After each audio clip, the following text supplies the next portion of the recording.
Quantas almas se revelam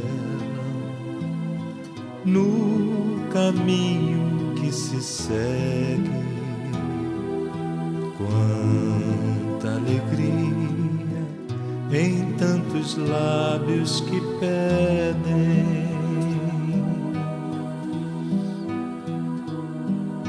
Quantas almas se revelam no... Queridos irmãos, desculpe aí a falha, né? Mas esse tema acabou eu ficando impedido numa quarta-feira de fazê-lo, porque a gente chegou um pouquinho atrasado aqui na casa, não foi possível a gente apresentar esse tema. É uma temática muito interessante esse assunto, um assunto assim que me passaram, a Cláudia me escalou para falar sobre esse tema. É impressionante esse tema, é muito bacana. Por isso eu fiquei assim meio com desejoso de apresentar o que a gente havia produzido. E com o tempo a mais que a gente teve também, acabou que a gente incluiu algumas outras coisas que nós não íamos falar naquela ocasião. Então, o conhecimento do futuro, né? A humanidade ela já vem aí, através dos tempos, utilizando vultuosos recursos e conhecimento e tentando controlar as forças da natureza, exercer um controle sobre a natureza. E a gente há de convir que até certo ponto, né, ele já alcançou a humanidade alguma coisa, resultados bastante expressivos nesse sentido. Mas não conseguiu ainda o feito de um controle absoluto sobre a natureza. E aí, quer dizer, diante da impossibilidade de ter esse controle do jeito que se quer, que se desejaria, o homem então busca meios, né, formas de prever o futuro, para que ele possa estar preparado, né, no enfrentamento dos reveses, das situações que o futuro reserva. E para isso, utilizou-se meios, né, de buscar respostas no tarô, nas cartas do tarô, resposta dos adivinhos, né, resposta dos astrólogos e N formas aí buscando essas respostas, as pitonisas antigas, os oráculos, né, como se fazia ao longo da humanidade. E também a consulta direta aos espíritos também, querendo saber, né, o que eles tinham a dizer a respeito do assunto. A gente vê Moisés proibindo na consulta aos mortos, mas vocês sabem o que era essa consulta aos mortos que ele fala lá? As pessoas iam bater nos túmulos, nas tumbas onde as pessoas estavam sepultadas, buscando respostas daqueles, né, que haviam partido, daqueles entes queridos.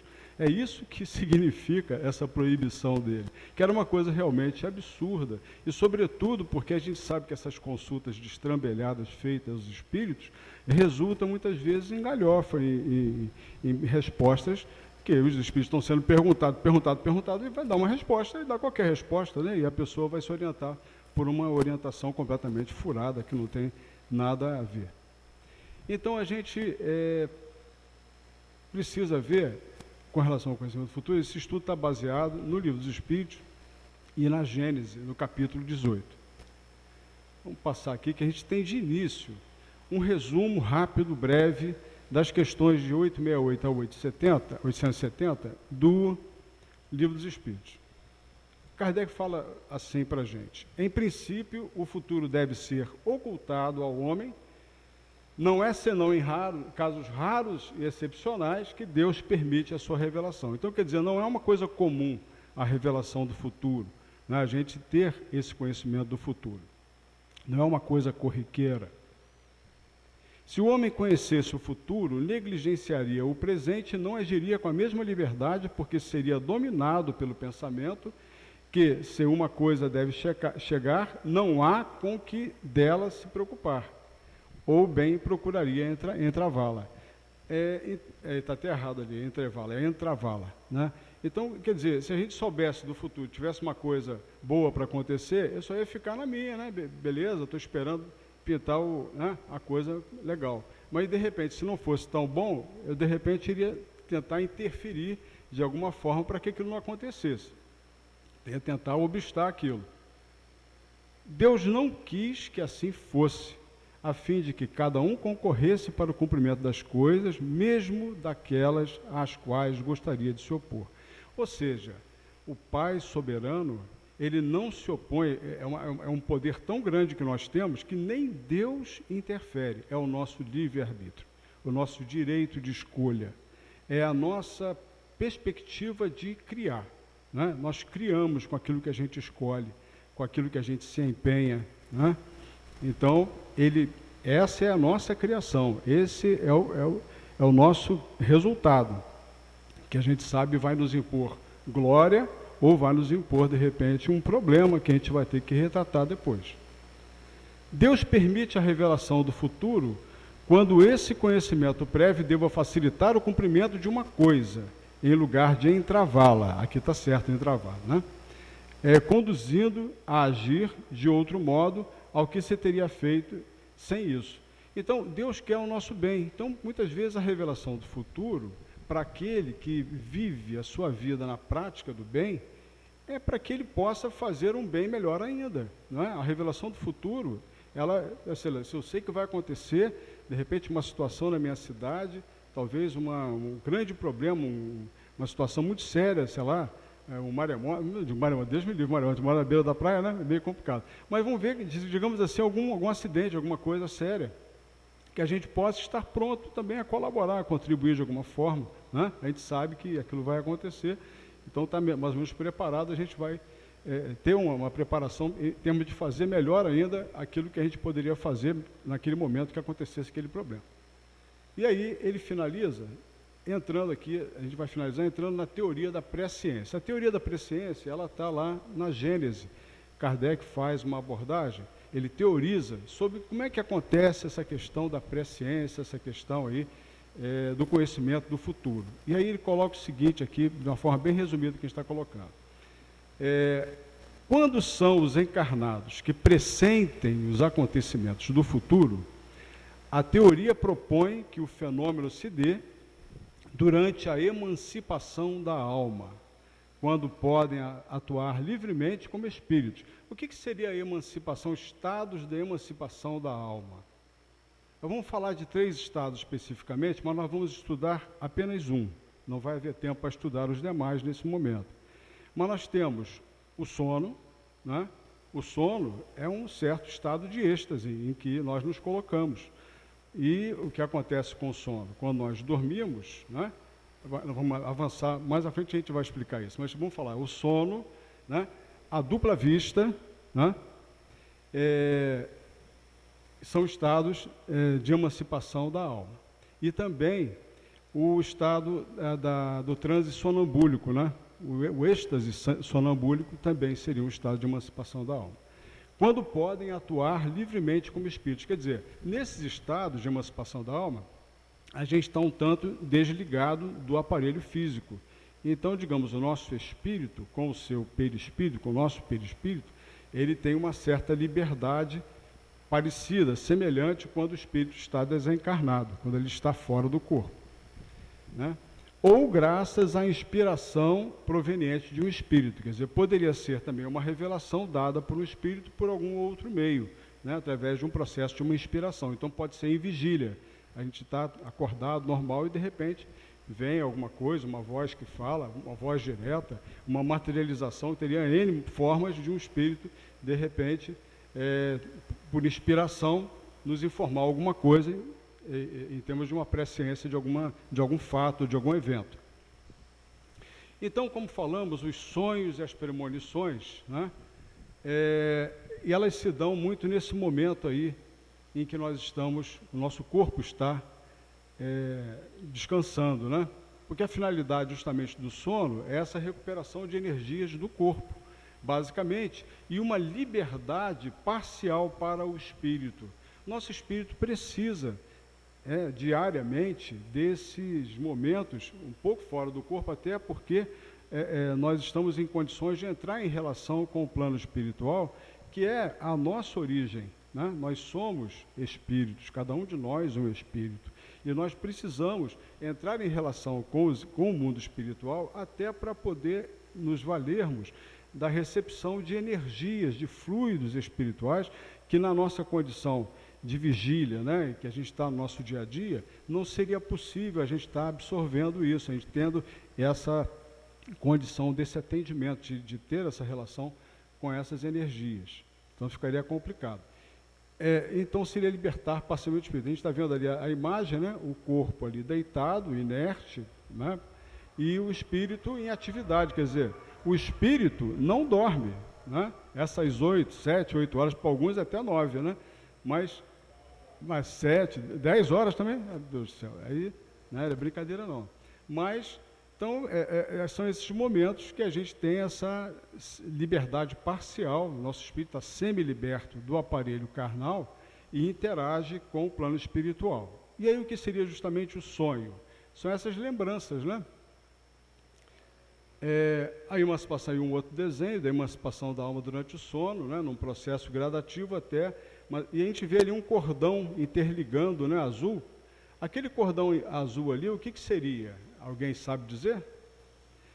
É o que? É uma condensação do perispírito, né, que alguns chamam do cordão de prata, né, é um cordão que mantém a ligação do perispírito que fica, né, desdobrado e com o corpo. Tanto que o que acontece? O espírito, né, com o seu perispírito, se afasta do corpo físico. O perispírito fica ligado por um cordão fluídico, aquele cordão azul que a gente viu ali. Pode afastar-se a grandes distâncias, quer dizer, ele pode ir nos confins, aquilo ali vai esticando, né, o perispírito é extremamente elástico, né? Então ele pode ir muito, muito longe. Pode retornar instantaneamente, quer dizer, alguma situação que acontecer aqui com o corpo físico, alguém viu o dente barrão, acordou, bateu uma porta, sensibilizou algum órgão, né, do corpo, de repente, aquele susto e tal, ele está de volta, né? Senão ele ia desencarnar, né? Se o susto for muito grande, ele de repente pode até desencarnar, melhor tomar cuidado, né? Pode lembrar-se de existências passadas, olha que interessante, ele pode, nesse estado de emancipação, vejam bem, lá ele está fora do corpo, nesse estado, ele pode lembrar-se de existências passadas. Será que convém isso para a gente, lembrar da existência passada? Tem gente que fica fuçando isso, né? Faz até regressão para isso. Maluco, cara. Doido, isso é loucura, né? Eu não quero saber de nada, não. Está tudo bem assim, né? Tranquilo. A gente pode deduzir. É fácil você saber do que você foi.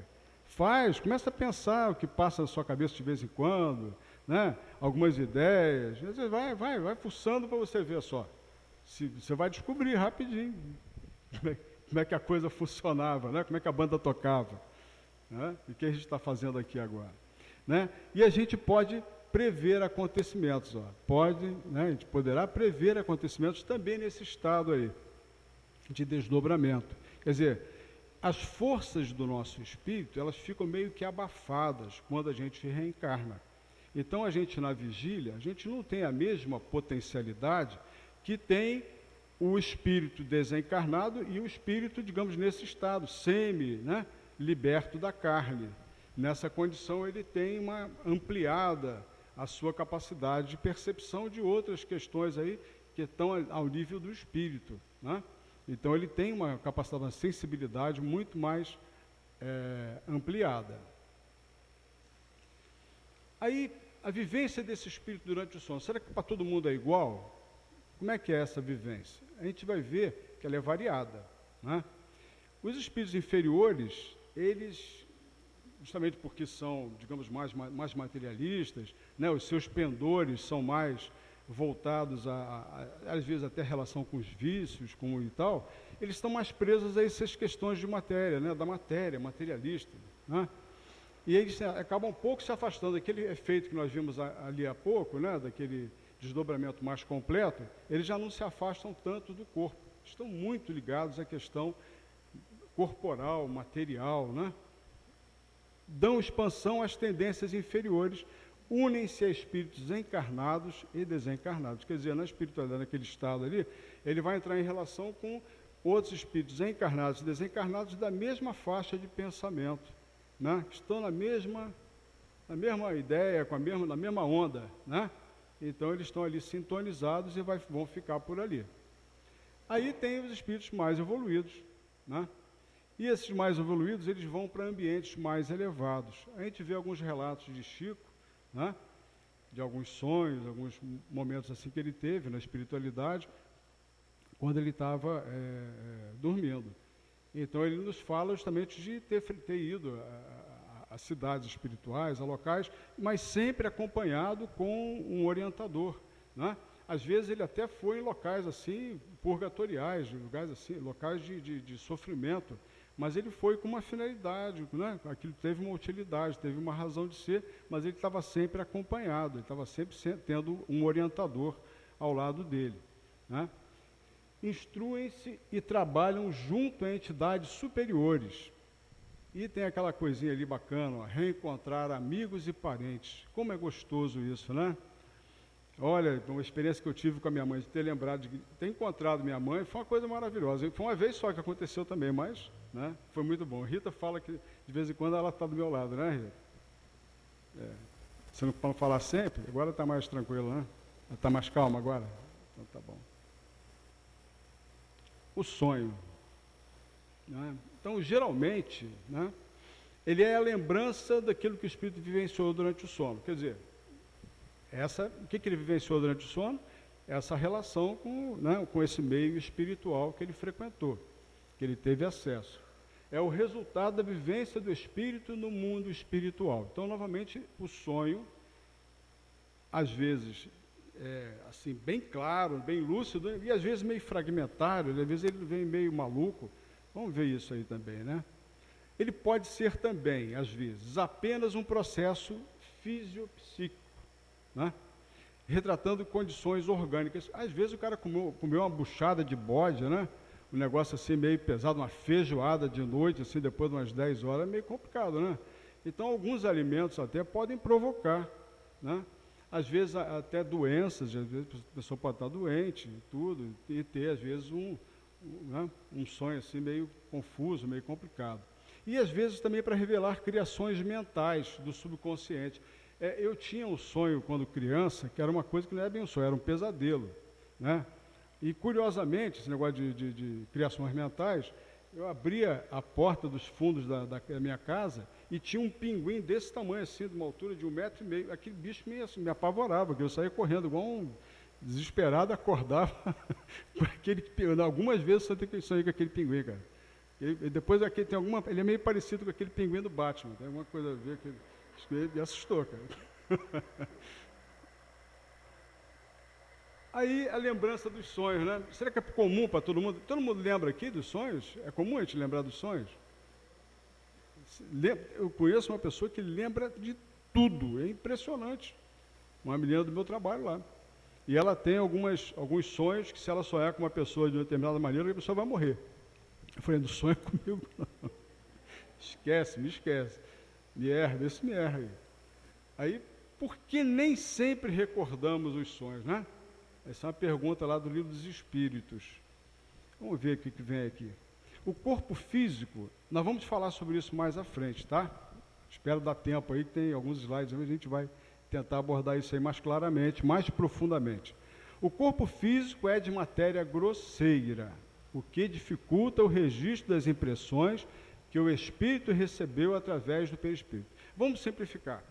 Quando a gente estava lá desdobrado, nós estávamos em perispírito, né? Nosso espírito e perispírito, o corpo estava lá. Aí, quer dizer, quem é que estava presenciando, vivenciando, tendo aquela relação com as entidades, com os espíritos do plano espiritual? É o perispírito, nosso perispírito desdobrado, né? Então, a gente sabe que o corpo perispirítico, o perispírito, ele tem um duplo da organização de todos os órgãos que estão aqui e pertencem ao nosso corpo físico. Existe um duplo, né, no perispírito. Então nós temos um outro cérebro lá, que é um cérebro perispirítico, que está nesse corpo do perispírito, né, do nosso perispírito. Bem, por enquanto basta a gente colocar isso. Depois a gente vai falar o que tem que falar para esclarecer isso melhor. Raros são os espíritos habilitados a guardar recordação integral dos sonhos, viu? Raros são os espíritos que guardam essa recordação integral. Essa menina que eu falei há pouco deve ter algum compromisso, né? Ela é evangélica e tal, deixa ela. Agora, uma colocação importante ali, ó, criaria choques prejudiciais e desnecessários. Quer dizer, se todo mundo tivesse uma lembrança integral dos sonhos, isso podia começar a trazer uma certa confusão. Por que será? Será que tudo que a gente lembra é útil para a gente? Tudo que a gente vai, dessa relação com o plano espiritual, vai ser útil? Veja bem, são 8 horas, é um expediente que a gente dá por dia, é um expediente de vida espiritual que a gente dá por dia, expediente inteiro. Pior que não paga INSS, não paga aposentadoria, não paga nada, a gente fica lá acordadão, ligadão, né? E lá em relação com o plano espiritual, né? Mas é bom que a gente não lembre, também, tal como é bom também para nós, não lembrarmos das vidas passadas, que é outra encrenca. A gente tem dificuldades hoje para conviver com as lembranças que a gente tem desta vida, que a gente às vezes tenta até escapar, que dirá lembrar e vivenciar os traumas de existências passadas em que a gente fez cada barbaridade. Já pensou? Não vai valer a pena, isso não vai ser útil para ninguém, né? É meio complicado. E esse cérebro perispirítico, ele é bem especial. A gente vai falar sobre isso ainda hoje, se Deus quiser. Aí tem um desenho bem maluco, né? Parece ter um quadro de Salvador Dalí. Mas é isso mesmo. Às vezes a gente acorda assim, uma confusão, incoerência dos sonhos, né? O que será que causa essa incoerência dos sonhos? A recordação incompleta, a recordação fragmentária, segmentada dos sonhos. A gente lembra um pedacinho ou outro do sonho e às vezes não tem lógica, a coisa não parece que não diz nada aquilo, né? Perturbações que o espírito experimenta. Que perturbações podem ser essas? Ora, se a gente está no plano espiritual, a gente não tem só amiguinho do nosso lado, não. A gente sabe que aqui encarnado a gente não tem, né? Muitas vezes tem espíritos que intentam contra os nossos interesses, né? E às vezes aprontam algumas armadilhas para a gente que a gente tem que estar preparado para não cair, né? Para evitar. Então, o que dirá nesse estado também na espiritualidade? Às vezes algum irmãozinho pode querer, né, confundir a gente com alguma coisa. Então, algumas perturbações, né, que o espírito experimenta. Interferências orgânicas, novamente aquele problema, pode ter uma doença, pode ter alguma coisa que você comeu, né? Reflexo do subconsciente, esses registros, né, das vidas passadas, muitas vezes, ou do passado recente, ou de um passado mais remoto. Efeito da imaginação também pode trazer uma incoerência para esses sonhos. Mas aí, botei um camaradinho ali, né, que vai fazer uma pergunta aí. E Deus permite premonições? Deus será que vai permitir as premonições? Só em casos raros e excepcionais, sempre com um fim útil. Quer dizer, a gente pode imaginar que Deus vai permitir, né, levantar a pontinha, né, do véu para a gente dar uma olhada só por curiosidade? Não, tem que ter uma utilidade, né? Deus não fica brincando, não existe brincadeira. Esse olho, caramba. Premonições e pressentimentos, né?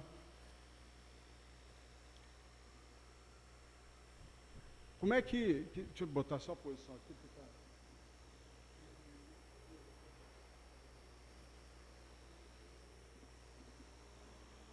Então, as premonições e pressentimentos, como é que acontece isso? Como é que isso se dá? Qual o processo? Se dá através de avisos ou conselhos de espíritos amigos durante o sono natural ou em estado de vigília. Às vezes um pressentimento. O que seria um pressentimento? Eu lembro uma passagem de Sócrates falando que estava no campo com os seus discípulos e tudo, e de repente o seu daimon, que é uma tradução errada, como demônio, é gênio, né?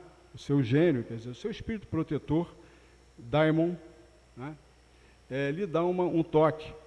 Detenha-se, pare, te mandou que ele parasse, que ele não prosseguisse. Aí ele parou. Os outros continuaram andando. Aí mais à frente eles foram envolvidos por uma vara de porcos lameados. Aí se sujou todo mundo, eles voltaram rindo. Você parou, né? Eu fui avisar. Esse dia ele me avisou.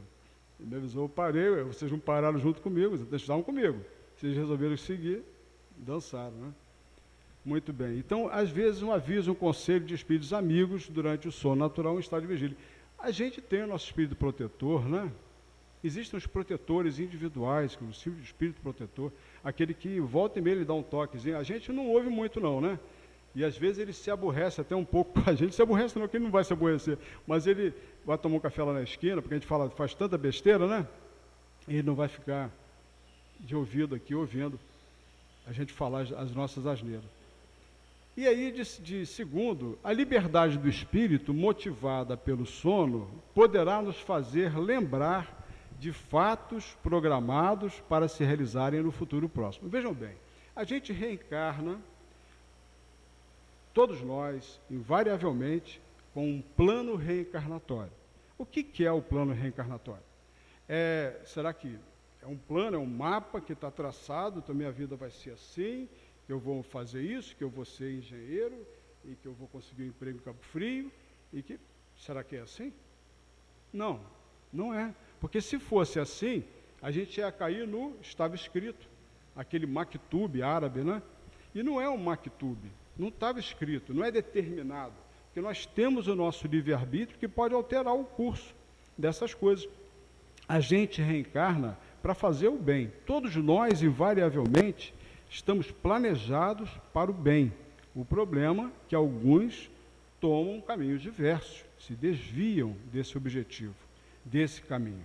Mas todos nós fomos trazidos aqui para fazer o bem, não é para fazer nenhuma outra coisa. São mediunidades, né? Será que a premonição, o pressentimento são mediunidades? Então, desculpa, só para poder voltar ali, para ressaltar. Então, essas lembranças, né, de fatos programados, é que muitas vezes a gente tem esse planejamento. Então, muitas vezes, nós fomos alertados a respeito desse planejamento. Nós participamos, muitas vezes, até da elaboração desses planos reencarnatórios para cada um de nós, do nosso plano reencarnatório. E a gente, muitas vezes, é avisado, é lembrado. Não vai por aí não, aí vai dar zebra aí, você vai se machucar. O caminho aí não é esse não, entendeu? Aí você retrocede. Por isso que é importante a nossa participação, a nossa vinculação a uma filosofia, a uma religião, a uma estrutura, né, de valores éticos que possam nortear as nossas ações, nos preparar para esses embates, essas situações da vida, que se a gente não tem essa sustentação, muitas vezes a gente pode cair em erros assim graves, né? Então a gente precisa realmente construir intimamente essas reservas morais, esses sustentáculos, né, morais dentro de nós. Mas isso só vem realmente pelo estudo, pela prática do bem, né, realmente buscando construir isso. É uma construção árdua, mas individual. Cada um tem que fazer para si, né? São mediunidades, a pergunta que fazemos também, derivam de uma faculdade psíquica que possuímos, uma espécie de mediunidade. Quer dizer, é um tipo de mediunidade, né? A gente ter essas premonições, esses pressentimentos, porque é uma situação que vem ao nosso conhecimento através do quê? Da relação com os espíritos. É a nossa relação com os espíritos, com o mundo espiritual que propicia essas revelações, né? A predição. A gente vê, na verdade, quase essas palavras, né? Está botando premonição, pressentimento, tudo mais ou menos se alinha na questão do conhecimento do futuro, seja assim uma pontinha do conhecimento do futuro ou uma revelação muito maior sobre a questão do futuro, com uma abrangência muito maior também. Aí seriam as profecias, né?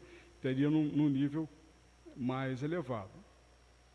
A predição tem uma definição também de Kardec que é interessante, que a gente vai dar uma olhada. O dom da predição não é, pois, mais sobrenatural do que uma multidão de outros fenômenos. Ele repousa sobre as propriedades da alma e a lei das relações do mundo visível e do mundo invisível, que o Espiritismo vem dar a conhecer. Então, quer dizer, como falamos, propriedades da alma, a gente vai ver mais à frente como que se dá esse encaixe, né? Como é que a gente consegue fazer essas leituras, ou como é que aqueles que são médios, né, que têm essa condição dessa leitura, conseguem estabelecer esse entendimento e ter acesso a essas informações.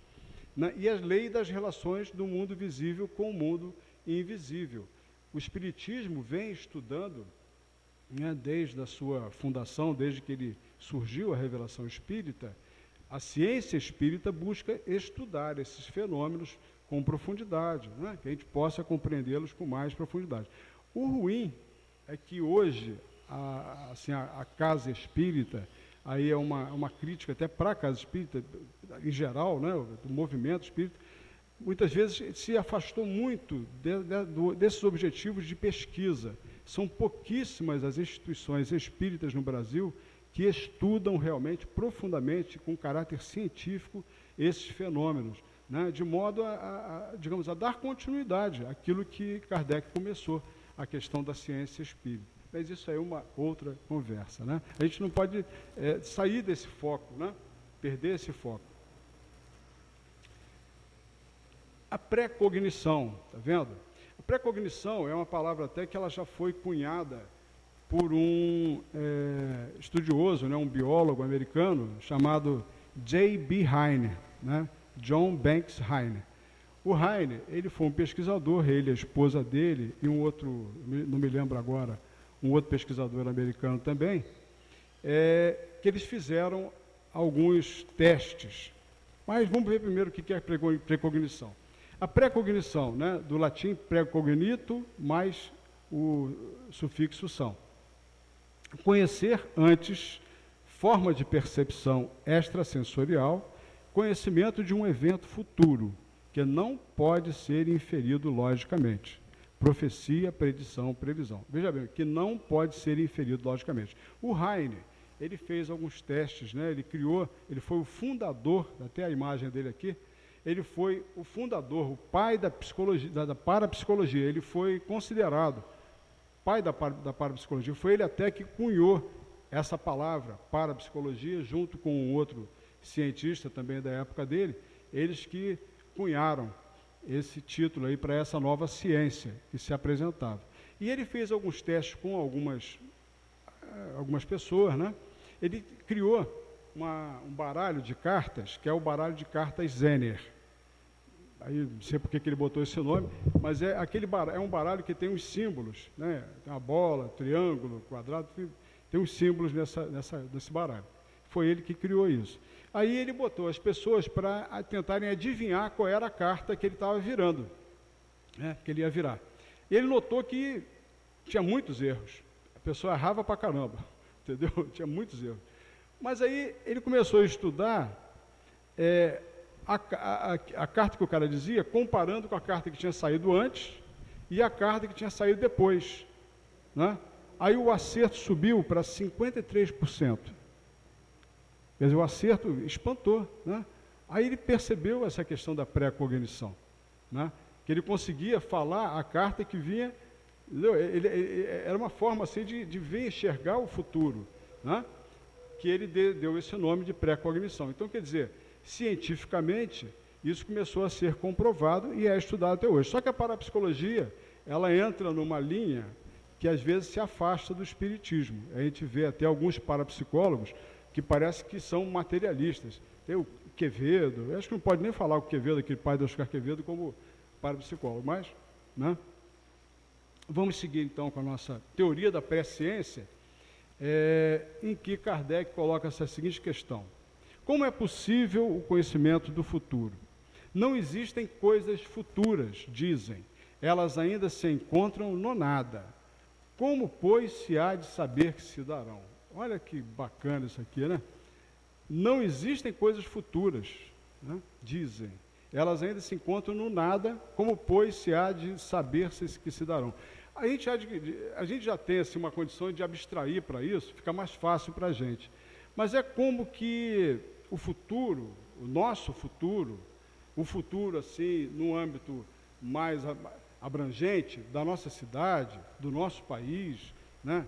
do nosso planeta, isso tudo está, digamos, de alguma forma, já está mais ou menos se alinhando, se apresentando de uma forma virtual. Vamos dizer assim que esse futuro seja um mundo virtual em que aquilo que está sendo projetado lá pode ou não acontecer. Pode ou não acontecer. Aí a gente vai entender melhor aquelas profecias que não se cumpriram. Às vezes profecias drásticas de coisas terríveis que aconteceriam, e elas não aconteceram. Às vezes, o fato dela não ter acontecido, deva-se a quê? Aliás, qual é a missão do profeta? Eu até botei isso aqui. Qual é a missão do profeta? O que você acha? Prevenir? Mas ele, alertar, mas ele quer mais, ele quer ação. Ele quer ação. Ele quer mudança. A missão do profeta é convocar para a mudança. A mudança para o bem. Então, muitas vezes, o processo drástico, o processo abrupto, né, que vem assim, de uma forma avassaladora para cima da gente, né, pode ser abrandado. Isso pode ser de uma forma sutil, uma transição mais calma, que é aquela que Kardec também fala. Kardec fala sobre isso, né? Porque se a gente for se alinhando pelas propostas, né, de Jesus, as propostas do Evangelho, temos uma conduta mais caridosa, mais de aproximação, de afeto, né? Se a gente realmente cultivar esses valores, a gente vai ter condições de fazer uma transição muito mais amena, muito mais serena, do que de uma forma drástica, de uma forma abrupta, né? Como essas profecias colocam que a coisa vai acontecer. Não precisa ser assim, né? São, no entanto, em grande número os casos de predições realizadas, onde forçosa se torna a conclusão de que ocorre aí um fenômeno para cuja explicação falta a chave, porquanto não há efeito sem causa. Olha a construção do nosso futuro. E o nosso futuro? Como é que a gente está? O que a gente espera para o nosso futuro? Vamos, na verdade, construí-lo agora. Porque o futuro é consequência do presente, do que a gente está fazendo agora.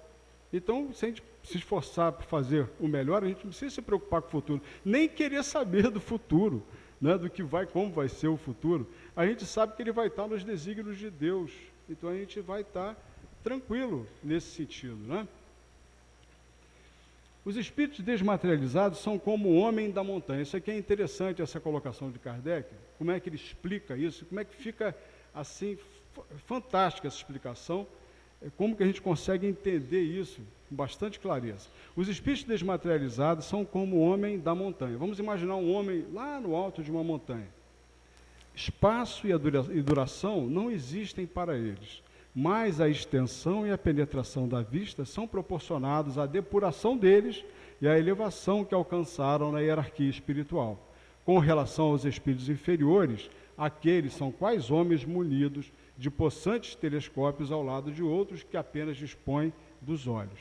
Então, olha só, olha lá, um espírito superior lá, olhando lá de cima, na pontinha da pedra, vendo o que se passa lá embaixo. Olha a visão que ele tem, está vendo? Se tem alguém caminhando aqui no lado direito aqui da tela, né, naquele caminho, naquela trilha ali, ele está enxergando o que está acontecendo cá na frente. Ó. Ele já sabe se tem uma ponte quebrada ali na frente, se o cara vai dar de cara com um leão, com um tigre, né? Se tem uma armadilha ali na frente, um buraco, onde é que tem água? Lá tem água lá em cima, se o pessoal tiver com sede, ele sabe onde é que está a água lá, para o pessoal poder beber água. Quer dizer, ele tem uma visão assim, completa, é um presente contínuo, vamos dizer assim, ele enxerga o presente, o passado e o futuro, ele tem uma visão ampla. Isso os espíritos superiores, que têm essa capacidade, né? Quanto mais superior for o espírito, maior é o seu livre-arbítrio, maior é o seu poder de ação, né? Então, ele demonstra bem como é que a coisa funciona, mais ou menos, né? Para a gente poder ter uma ideia. Então, pode um espírito abranger ou conhecer o futuro de conformidade com o grau de sua perfeição. Depende da perfeição do espírito. Diante dele, os acontecimentos não se desenrolam sucessivamente, como é com a gente, né? Uma coisinha depois da outra. Como os acidentes da estrada diante do viajor. Ele vê simultaneamente o começo e o fim do período. Então, ele tem uma visão holística, uma visão muito mais ampla, né, daquela situação, daquele evento e dos eventos que vão acontecer. Todos os eventos que constituem o período de uma encarnação são o presente para ele, está vendo?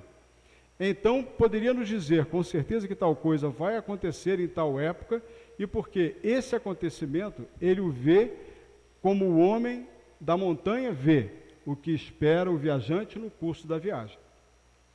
Então, o homem da montanha tem esse poder, esse nível de observação. E ele tem de observar e, muitas vezes, de intervir também. Aí, como acontecem as previsões? É uma questão, esse mecanismo das previsões, está tudo passado, né, o presente, os registros do presente e o nosso futuro, está tudo na nossa mente perispirítica, na nossa mente espiritual. Ela guarda passado, presente e futuro. No nosso, aquele cérebro perispiritual que a gente estava falando, ele tem esses registros completos, né? Porque lembre-se, a gente teve um plano reencarnatório e o nosso futuro já está mais ou menos delineado lá para frente. A gente já tem uma programação mais ou menos definida de como é que a coisa vai evoluir. Então está tudo lá registrado, né? E o nosso pensamento é justamente o agente essencial nessa questão, é o nosso pensamento, né? Nós somos inteligência, pensamento e vontade. É o que caracteriza a nossa condição de ser, para poder, o espírito, né, nas suas ações. Agora, existindo, né, entretanto, o nosso pensamento, ele é matéria. Esse é um ponto importante, a gente vai ver mais à frente, a gente vai falar sobre isso. E matéria mental, quer dizer, o pensamento é matéria mental. A gente vai ver a definição de matéria mental, né? Então, cada pessoa, ela vibra numa onda, uma determinada onda mental. Para a gente ter uma ideia, André Luiz, ele veio ao Rio numa viagem espiritual, uma visita a Copacabana. Eu não sei se era carnaval, quando que era isso. Eu sei que ele olhava assim para os prédios, ele via sair uma fumaça preta dos prédios. Aí ele perguntou para o mentor dele, o que é aquilo ali? Está incêndio? Está pegando fogo? Ele falou, não, as pessoas estão pensando. Poluição, olha, psíquica, olha que doideira. Hã? Então a visão que os espíritos tinham, que ele tinha, né? De que aquilo ali era fumaça, estava pegando fogo, assim, uns rolos de fumaça negra saindo de dentro dos apartamentos, né? Então, quer dizer, isso é fruto do quê? Da onda mental, né, que está rolando na cabeça das pessoas. A psicosfera terrestre, ela é extremamente densa, extremamente inóspita para espíritos, digamos assim, mais elevados. Espíritos superiores, eles têm dificuldades aqui, muitas vezes precisam usar até alguns aparelhos, tipo escafandros, para poderem estar nesses ambientes, né?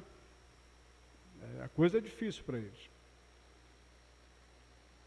Então, matéria mental, tem algumas definições que a gente queria fazer aqui rapidamente, vamos ver se vai dar tempo a gente falar tudo, ainda tem mais coisa para falar. Olha, esse trabalho é tão legal, apenas esse trabalho, cabia bem um seminário sobre esse assunto, o assunto é fantástico. Lá no livro Mecanismos da Mediunidade, a gente vai ver algumas definições importantes. Pensamento das criaturas, né? A matéria mental dos seres se graduam nos mais diversos tipos de onda, passando pelas oscilações curtas, médias e longas, né? Muito bem. Então, o pensamento é uma onda, ele gera uma onda eletromagnética. Indução mental. A indução significa o processo através do qual um corpo que deveria,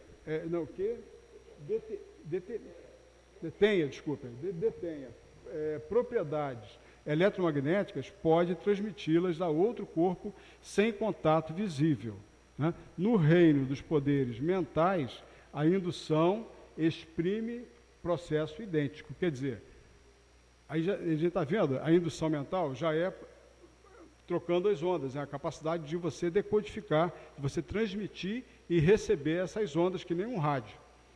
E as formas pensamento, né? Emitindo uma ideia, passamos a refletir, ideia essa que logo se corporifica com intensidade correspondente à nossa insistência em sustentá-la. É nessa que se nos movimenta o espírito no mundo das formas pensamento, construções substanciais na esfera da alma, quer dizer, as formas de pensamento. Quando a gente insiste, a gente mentaliza em alguma coisa com muita firmeza, aquilo toma forma. Aquilo toma forma, né? São as chamadas formas de pensamento. Então, muitos os espíritos que nos observam, né, eles conseguem fazer diretamente de nós uma leitura assim, quase que completa da nossa condição moral, em função das formas de pensamento que nós projetamos, né? Então, isso aí é fácil para eles fazerem a identidade moral nossa, ela fica estampada, igual uma impressão digital, né? Para eles é fácil verificar isso. Nosso lar até é rico nessa abordagem, né? Como é o mecanismo das previsões? Aí, botamos ali novamente, a menina está ali desdobrada, está descansando na poltrona, né? E o espírito ali está em contato com ela. Então, isso pode ser ver aquilo que ainda não aconteceu, que é um dos mecanismos, os planos espirituais evolutivos, né? E prever o futuro por dedução.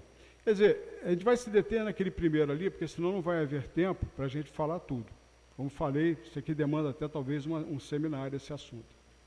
Isso é baseado em 4 questões do Livro dos Espíritos, tá? Basicamente, a Gênese. Como é o mecanismo das previsões? É a gente ver aquilo que ainda não aconteceu, né? Nós, os encarnados na Terra, vivemos na terceira... Agora é interessante, deixa eu me aproximar aqui que eu preciso ver melhor essa... Eu vou precisar de um óculos aqui. Nós, os encarnados na Terra, vivemos na terceira dimensão. Lembra do corpo físico, né? Na terceira dimensão. Estamos encarnados. Nosso corpo, nosso cérebro, tridimensional. Tá? Nosso cérebro físico está preparado para informações de terceira dimensão. Tá? Que é aquilo que a gente aprende, que a gente lê, que a gente fala, isso está tudo, a nossa manifestação aqui na condição de encarnados. Os espíritos desencarnados que vivem na esfera espiritual da Terra, vivem na 4ª dimensão, ou seja, eles estão numa outra banda, eles estão na banda espiritual, né? No plano espiritual, e estão na 4ª dimensão. Tanto os encarnados como os desencarnados têm um cérebro perispiritual que está preparado para as informações da 4ª dimensão. Tudo bem, está encarnado, meu corpo, esse cérebro aqui, ele registra a terceira dimensão, mas jungido a ele, completamente acoplado a ele, nós temos um perispírito. E o perispírito ele já vibra em outra dimensão, está na 4ª dimensão. Então, nós estamos em 2 dimensões, está vendo? Nós, enquanto encarnados, aí estamos com o pezinho lá e cá, né? Nosso passado e nosso futuro estão no nosso cérebro perispiritual, já tínhamos falado isso. Portanto, estão sob a forma de ondas que se encontram na 4ª dimensão. Tá? Então, tem ondas aqui que estão na 4ª dimensão. O meu cérebro de terceira dimensão, ele consegue captar direito esse negócio da 4ª dimensão? Vamos ver isso aqui melhor, né? Nossos pensamentos formam ondas eletromagnéticas. Sabemos que a matéria é energia condensada. Lembra da matéria mental que falamos ainda há pouco? Portanto, nossos pensamentos são energias, que inclusive adquirem até formas mentais, formas de pensamento. As formas mentais também são trabalhadas no cérebro perispiritual. Portanto, essas formas de pensamento se encontram em ondas de 4ª dimensão. Entre nós existem pessoas com capacidade perceptiva de visualizar o que está em nosso cérebro perispiritual. Tem pessoas que têm essa capacidade de enxergar e decodificar essa 4ª dimensão. Ou seja, captam o passado que está armazenado em nosso cérebro perispiritual, ou seja, armazenado em nosso inconsciente, captam aquelas mensagens do inconsciente, ou do futuro, né, que está em nosso superconsciente, em forma de plano ou forma apenas de pensamento. Né? Pode ser plano, que a gente falou, a questão daquele planejamento, né, reencarnatório que a gente tem. Toda pessoa encarnada que vive na terceira dimensão e que, por efeito de determinado dom, percebe o que acontece na 4ª dimensão, é denominada de médium. Olha o médium aí, uma outra definição do médium, né, para a gente. Ou seja, é intérprete intermediário entre essas dimensões. Um espírito também pode captar das pessoas os dados mentais referentes ao passado e ao futuro e repassá-las para o médium nas diversas formas de mediunidade, tais como audiência, psicofonia, psicografia, etc. Então, mais ou menos, para a gente poder vislumbrar, aqui tem uns desenhos, né? Essa espiral aqui, quer dizer, o espírito digamos, encarnado, né? E o espírito desencarnado, quer dizer, a forma como essa mensagem vai chegar para ele. Então, é como que saísse ali da quarta dimensão, saísse do cérebro perispirítico para o cérebro na terceira dimensão, o cérebro físico.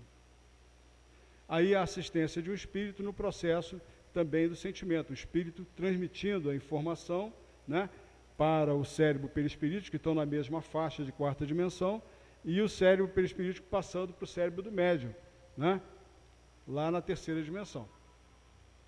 A premonição, a mesma situação, o mesmo processo, né? Aí uma imagem da divisão mais ou menos do cérebro, que os espíritos vão fazer agora, os lobos frontais, o córtex motor e os gânglios basais.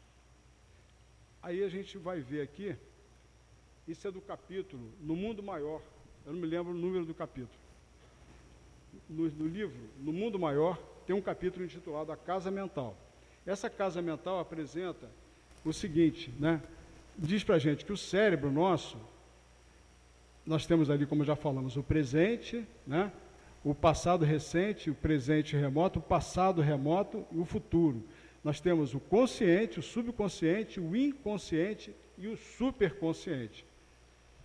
Aí, nesse livro, No Mundo Maior, ele fala para a gente a respeito, André Luiz, sobre o castelo de 3 andares. E bota para a gente lá no porão, né, o subconsciente, onde fica arquivado lá os arquivos do passado remoto nosso, né, residência dos nossos impulsos automáticos, quer dizer, são situações que estão de condicionamentos, né, que a gente vem trazendo de muitas e muitas encarnações que estão arquivados lá no subconsciente. Simboliza o sumário vivo de todos os serviços que nós realizamos, está tudo arquivado lá no subconsciente, o que a gente fez de bom, o que a gente fez de ruim. É o hábito e o automatismo, são os nossos hábitos, aqueles automatismos que a gente apresenta, aquelas formas reacionárias, às vezes, de lidar com certas situações, né? Isso tudo advém lá do fundo, lá do subconsciente. No nível do consciente, que é o nível do presente que nós estamos, domicílio das conquistas atuais, que é onde nós estamos localizados, onde se erguem e se consolidam as qualidades nobres que estamos edificando. Por quê? Porque aqui nós estamos com uma manifestação integral da inteligência, né, do pensamento e da vontade, né, nesse momento aqui, na fase do consciente, onde prevalece o quê? O esforço e a vontade. A nossa vontade de progredir, de melhorar, de avançar. E no superconsciente é a casa das noções superiores, onde estão aquelas diretrizes soberanas que estão pautando a nossa vida, nos direcionando para os rumos mais elevados da nossa existência. Aquilo que nos trouxe aqui hoje, né? Num dia de carnaval, que tem gente lá preocupada pra caramba, em beber bastante e pular bastante igual doido, né? Bem, a gente já fez isso também, né? Passou. Né? Indica as iminências que nos cumpre atingir, quer dizer, são essas metas superiores que a gente deverá atingir. O ideal e a meta superior que norteiam, que devem nortear a nossa existência e a existência de cada um. Bem, estou voltando aqui, não, ok? Vamos avançar aqui. Então, falando sobre sonhos e premonições, essas profecias, a gente vai lembrar que no Velho Testamento tem uma profecia de Balaão que previu o nascimento de Jesus. Isso é uma imagem que a gente pegou dessa Bíblia em quadrinhos, né? Então, esses fatos assim de grande importância que envolvem a vida de Jesus foram todos profetizados. E ele fez questão, né, de, durante a sua passagem pela terra, pautar várias instâncias da sua vida para mostrar o cumprimento, né, daquelas profecias que foram colocadas. As predições do Evangelho de Jesus, falando do advento do Consolador, ele falou, né, do Consolador prometido. Ainda tenho muito a vos dizer, mas não vos podeis suportar agora, porque não era o tempo, não era a hora. Mas, quando vier o Espírito da verdade, ele vos guiará em toda a verdade. Não falará de si mesmo, mas dirá tudo o que tiver ouvido, e vos anunciará o que há de vir. Ou seja, ele fazia referência aqui justamente à revelação espírita, à revelação do Consolador prometido. Ali os vinhateiros, homicidas, cidades impenitentes, ele previu, né, a queda de Jerusalém, que Jerusalém seria destruída e não restaria pedra sobre pedra. Isso aconteceu 70 anos depois e deixou, né, os judeus simplesmente sem pátria. Os judeus foram expulsos da sua terra justamente nesse momento. E só muito mais tarde, né, já na Segunda Guerra Mundial, depois da Segunda Guerra Mundial, aquele Ben-Gurion e a ONU, né, eles conseguiram restabelecer o Estado judaico, né, Israel. Sonhos e premonições também do Novo Testamento, o sonho de José, que foi avisado, né, para ele seguir lá para o Egito, que a coisa ia barra e ia pesar lá onde ele estava, para proteger Jesus. E Abraham Lincoln, que previu a sua morte por assassinato durante o sono. Né, ele, dormindo, ele teve uma premonição, foi informado de que ele seria assassinado e acabou acontecendo.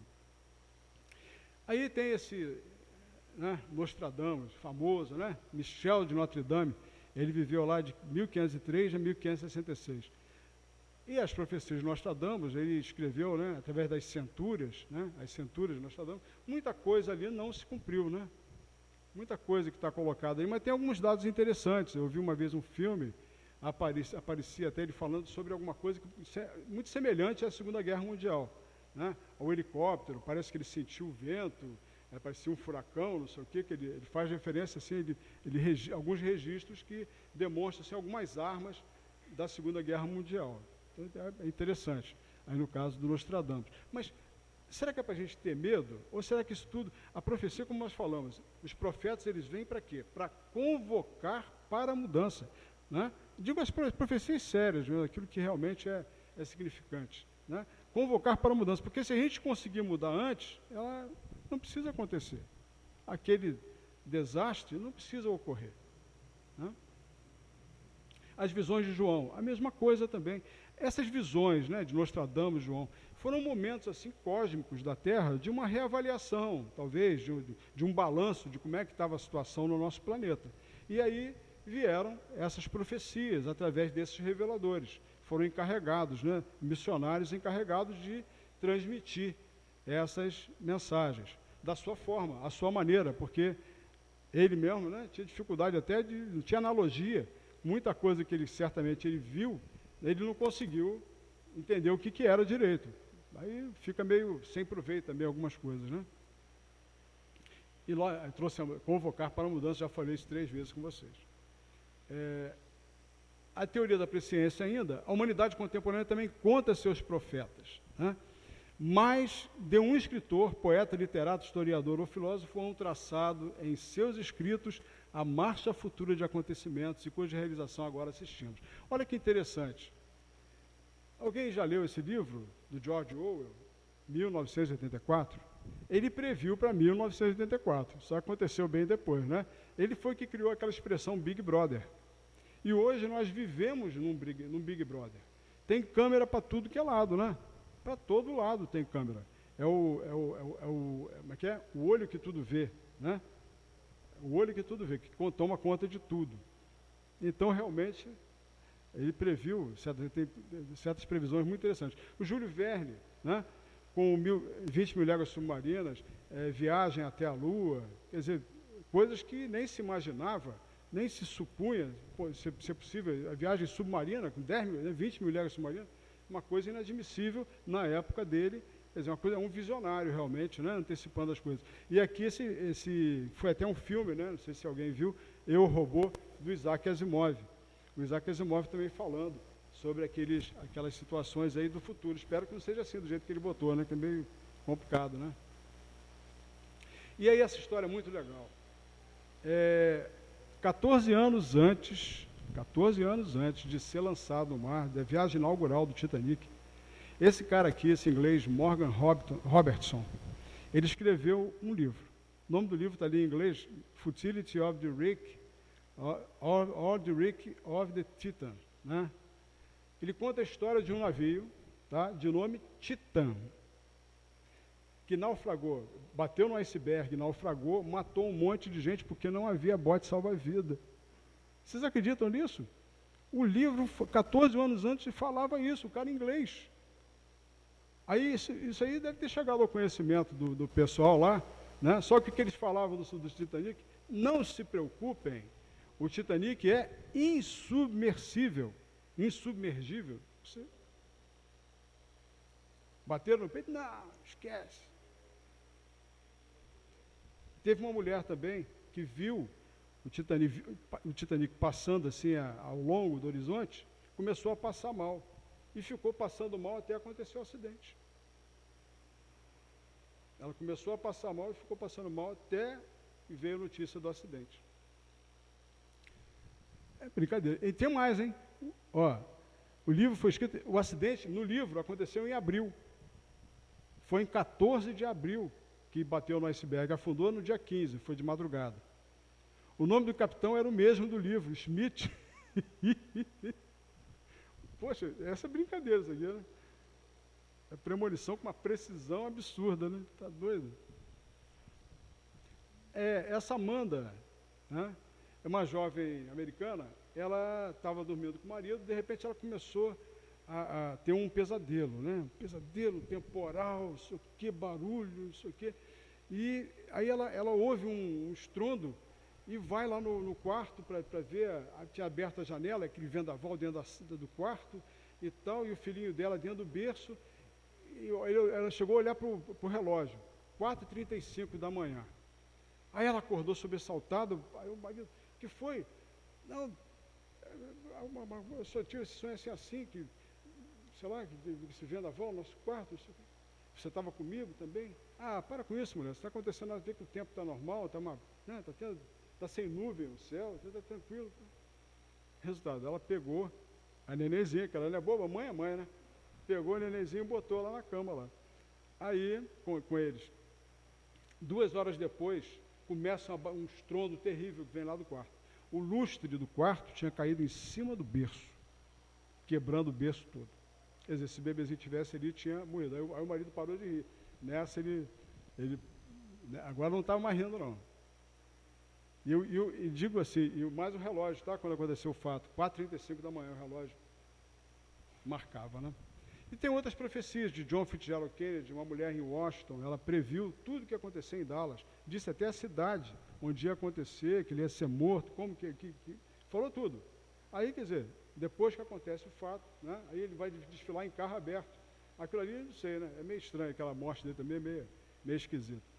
Louisa Heine, a esposa daquele Heine que a gente falou, ela teve uma experiência interessante de um sonho premonitório com o filho dela.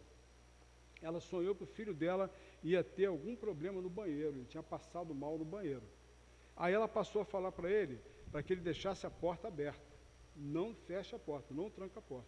Resultado, alguns dias depois, exatamente, ela estava em casa, ela passou, viu ele estendido dentro do banheiro, ele podia ter morrido afogado. Então, algumas vezes, a coisa funciona, né? Olha que coisa bacana, né? E dos Mamonas, que é muito famosa, né? Que a gente viu que saiu acho que no Fantástico, né? Em que ele está no cabeleireiro e diz que tinha sonhado com o avião caindo. Isso 12 horas antes do acidente. E aconteceu com o tecladista Júlio, né? Que fazia parte da banda. Então, meus amigos, durante o sono, os trabalhos espirituais são inexprimíveis e imensos. São 8 horas, eu falei, um expediente que a gente dá, hein? Toda noite, todo dia. É um expediente na vida espiritual. E oferecem conquistas brilhantes nos domínios psíquicos. Infelizmente, tinha que ter o infelizmente, né? Mas, infelizmente, por falta de educação espiritual, verdadeiramente sentida e vivida, não adianta ser só sentida, né? Tem que ser vivida. A maioria não usufrui dessas preciosas oportunidades de crescimento. Somos nós, né? Perante os sonhos e suas revelações, precisamos encarar com naturalidade aquilo que vem, aquilo que a gente percebe. Extrair os objetivos edificantes, extrair o valor, o que é de útil daquilo que a gente está recebendo, esses avisos, essas orientações. Repudiar as interpretações supersticiosas, nada de superstição, encarar com lógica, né? Com critério. Preparar um sono tranquilo através das boas obras e da oração. Isso aqui é o mais importante, né? Não adianta só, eu preciso rezar antes de dormir. Mas e como é que foi o teu dia, hein, meu irmão? Será que o teu dia foi tão bom assim? Será que vai adiantar só aquela, né, rezadinha ali, vai solucionar a questão? Né? Assim, a gente foi educado até certo ponto que bastava fazer, né, tantas Ave Maria, tantos Pai Nosso, estava tudo resolvido. Não é, a gente sabe que a coisa vai muito além, né? Bem, queridos, era o que a gente desejava colocar. Desculpem ter passado um pouquinho da hora. Boa noite a todos. Agora já está à noite, né?